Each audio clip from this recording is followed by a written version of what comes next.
So then in Bulma, we can easily create tabbed content that looks something like this. So these are tabs, right? And we have different variations of these. So we can have tabs that look like this with icons or like this. We're going to use some simple tabs like this, but probably without the icons. Now, Bulma comes along with all of the CSS to do this, but it doesn't provide the JavaScript. So we're going to have to manually hook up the JavaScript ourselves so that when we click on one of the different tabs, it becomes active and it shows the relevant content down below. So that's what we're going to do in this video. So first of all, let's create the HTML markup for that. Right here, we created this section in the last video. It's going to go in the first column on the left. So first of all, we need a div to surround all of the tabs. So let's create that div. And then it's going to have a class of tabs, like so. And it's also going to have a class of is-boxed. And that's so we can get it looking like, if we go back to the documentation, this thing right here with the box around it, okay? So it has those two classes. And also we'll probably give this another class later on, but for now that will do.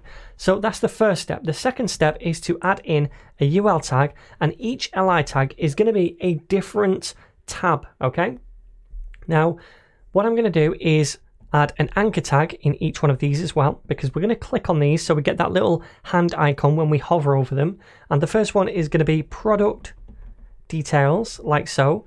And let's copy this dude and paste it down below.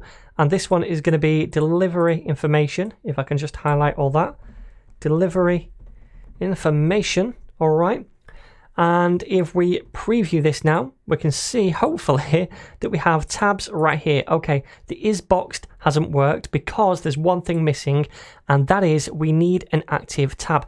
The box only shows around an active tab, and at the minute Bulma doesn't know which one of these is active. So the way we do that is by giving the li a class of is-active, like so. So if I save that now, then we should see, yep, the box around the active one over here. Awesome. So then, now what I'd like to do is create some content down below this. So beneath the tabs themselves, I'm going to create another div, and this is going to have a class of px-2 just to give it some padding in the x direction. And also I'm going to give this an ID equal to tab-content because we might target this in the JavaScript shortly. Now inside that, we're going to have two separate divs, one for each bit of content. Remember, we want a bit of content for this and a bit of content for this. Each one is going to have its own div. Now, I'm going to give each one a unique ID so that we can target them again in JavaScript and decide which one to show depending on what a user clicks. So I'm going to give the first one an ID of product-details.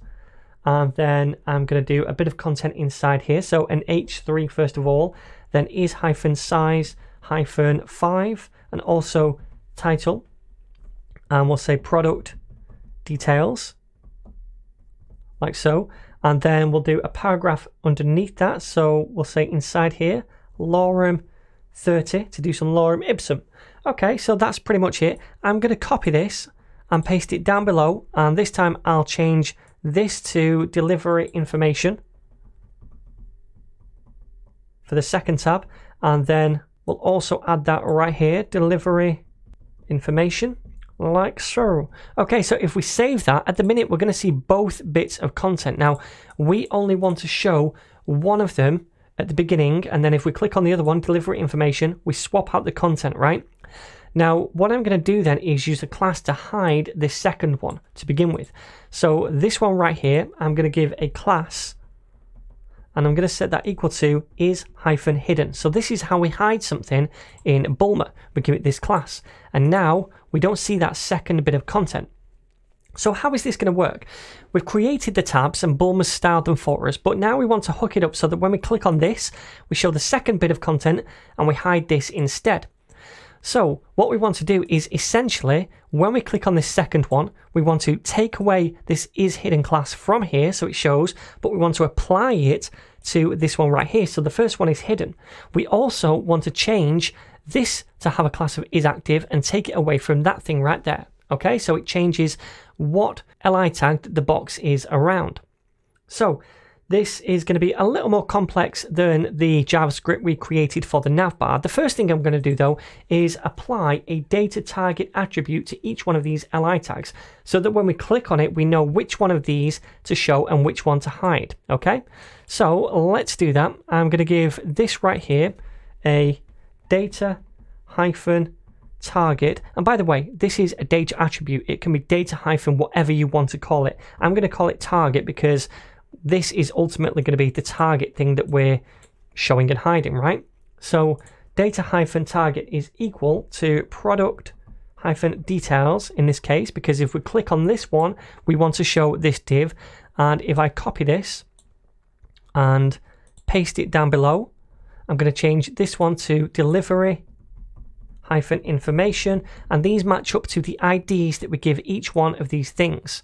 Okay, so now we need to make the JavaScript for this. So I've already added this little comment right here, tabs, and the first thing I want to do is grab a couple of things from the DOM. Now I'm going to just paste these right in here.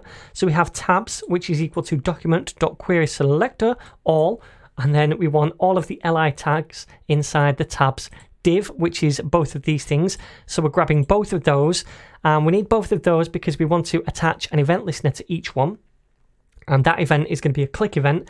The second thing is the tab content boxes, and that is querying the tab content, which remember is this ID right here that surrounds these two boxes, and then it's grabbing the divs that are the direct children of the tab content, and it's grabbing all of those as well. So now we have all of these li tags, which is just 2, and all of these.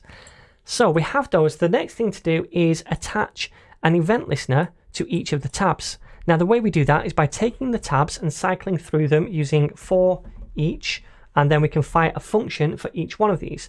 Now inside this function, we can take the individual tab as we iterate through each one. So that's going to be the first tab, the first time we loop through, the second tab, the second time we loop through, and we're going to attach an event listener to each tab. So add event listener, it's going to be a click event, and then we fire a function when that happens. So at this point, what we want to do is take the tabs, all of the tabs, and again cycle through them and remove the isActive class from both of them to begin with. So then nothing is active to begin with when we click on a tab. So we take those, we say for each again, fire a function for each item, and then inside we're going to say the item.class list.remove to remove a class, and where remove is active. So we're cycling through each tab and removing that class. So now none of them will have that class. So if I come over here and click on one, then it removes that class. It doesn't matter which one I click on, it removes the class from both of those tabs, okay? So the next thing we want to do is take the tab that we've clicked on, that we have access to, and give it that active class. So tab.class list.add and is hyphen active. So now we're taking them off both to begin with, but then applying it to the one we click on. So now if we save it, we can see whichever one we click on, it becomes active, but we still need to swap out the content. So how do we do that? Well, first of all, we find out the target. What content box do we want to show? Do we want to show this product details one or this delivery information one? That depends on the li tag that we click on and the data target of that li tag. So we need to get that first of all. So we'll say const target, and you can call this constant whatever you want, and set that equal to tab, which is the tab we click on, and then we access any data attribute by using the dataset property and then the name of the attribute that we want associated with the dataset, which is target. So whatever you call it here, it's dot whatever we use right here. Okay, so now we have that target. Let's just log it to the console so we can see it. Console.log target, and save this, preview over here, inspect the console, and if we go to delivery information, we see that there. If we go to product details, we see that there. So all we need to do now is find the div with that ID and show it and hide the other one. Okay, simple. So we're going to take the tab content boxes and we're going to cycle through those using for each. And for each box, we're going to fire a function. So first of all, I want to check, does the ID of the current box that we're cycling through have this target right here. Where is it? This target, okay? If it does have the ID, then we want to remove the isHidden class. If it doesn't have the ID, we want to apply the isHidden class. I hope that makes sense. So we say if, and then box.class list dot get attribute, because we want to get an attribute, and that attribute is the ID. And if the ID of this particular box is equal to the target, then this is the box we want to show. In that case, we take the box and the class list and we remove the is-hidden class, and that means it's now going to show.